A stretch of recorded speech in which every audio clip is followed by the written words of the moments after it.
আজকে যে জন্য আপনাদেরকে আমরা নিয়ে আসছি সেটা হলো গ্রীষ্মকালীন বীজের যে গুণগত মান, এখানে শতকরা 85 থেকে 90 95 পর্যন্ত অঙ্কুরিত হয়েছে প্রজন্মের ধাপ, কিন্তু বড় হিসেবে পড়বে না, ওটা বাধাপ্রাপ্ত হয়ে পড়ে যাবে। আর এর জন্য কিন্তু স্কুলটা দেওয়া যাবে না, কারণ কি তাপমাত্রায় বেশি বেড়ে গেলে ওই মাটির তাপমাত্রা বেড়ে গেলেও এই মাসের থেকে শুরু করে আগামী মাসের প্রথম সপ্তাহ অর্থাৎ আগস্টের যে আকার সেটা কিন্তু বড় হবে।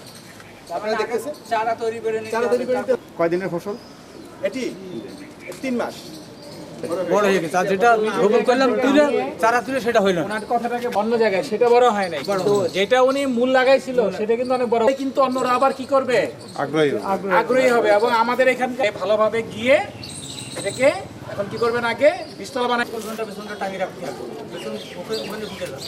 কথা কি ঠিক? এখানে যে বীজটা আপনি নিয়ে যাবেন, নিয়ে গিয়ে একটু ইউনিয়নের উপসহকারী